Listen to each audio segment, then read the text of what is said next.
ایک شخص نے جب عرض کی آقا جانی سے صلی اللہ علیہ وآلہ وسلم سے، آقا جی بتائیے تمہارے آپ کے رب کو کون سا عمل ہے جو سب سے زیادہ پسند ہے؟ کون سا عمل ہے جو سب سے زیادہ پسند ہے؟ حضور فرماتے ہیں ای الاعمال اعمال احب الی اللہ تعالی قال الصلاۃ علی وقتها۔ جب پوچھا گیا آقا جی کون سا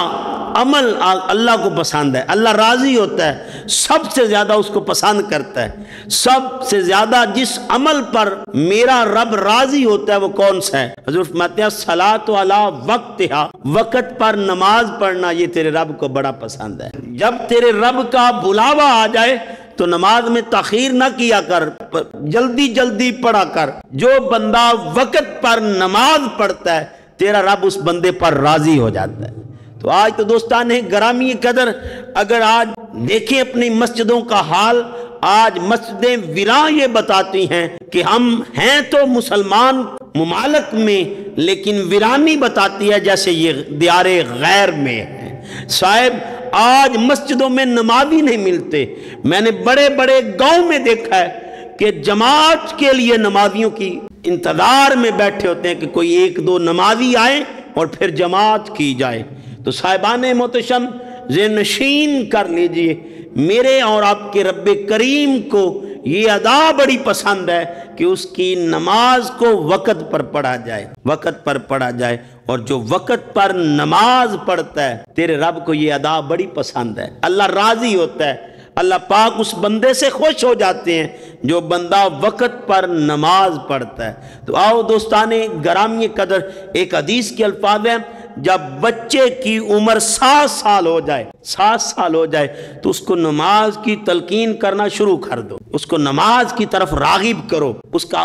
ہاتھ پکڑ کر مصلی پر کھڑا کرو اور اس کو نماز کی تلقین کرو، نماز کی تلقین کیا کرو، اور جب اس کی عمر 10 سال ہو جائے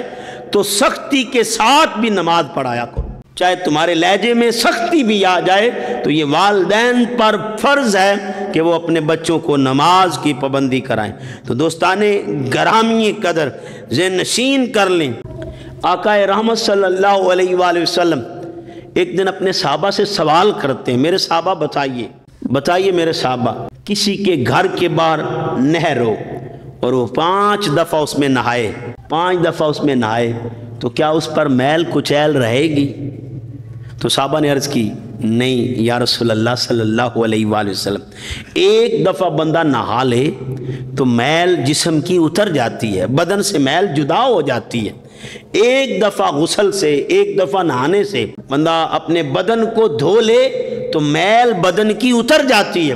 تو جو 5 دفعہ نہائے گا وہ اس کی میل تو باقی نہیں رہے گی۔ حضور فرماتے ہیں یہی مثال 5 نمازوں کی ہے، جو بندہ 5 وقت کی نماز اللہ کی رضا کے لیے پڑھتا ہے تو کیے ہوئے گناہ اللہ پاک اس کے بدن سے جدا کر دیتے ہیں۔ جیسا کہ پچھلی حدیث جو میں نے پڑھی کہ بندہ ایسے ہی ہو جاتا ہے جیسے ابھی ماں کے بطن سے آیا ہے۔ تو آؤ دوستان گرامی قدر ایک حدیث کے الفاظ ہیں جسے حضرت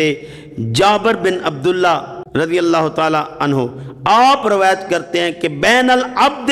و بین الکفر ترک الصلاۃ، کافر اور بندے کے درمیان جو فرق ہے وہ صرف نماز کا ہے، نماز فرق کر دیتی ہے، یہ کافر ہے یہ بندہ ہے۔ تو آؤ دوستان گرامی قدر نماز،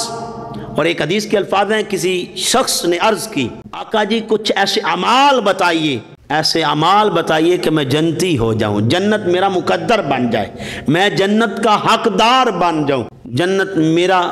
مقدر ہو جائے، حضور مجھے عمل بتائیے۔ تو آقا رحمت صلی اللہ علیہ وآلہ وسلم انہیں 5 اعمال بتاتے ہیں، اور جس میں ایک عمل یہ بھی ہے تقیم الصلاۃ المکتوبہ، فرض نماز کی پابندی کیا کر، یہ جنت کا راستہ ہے۔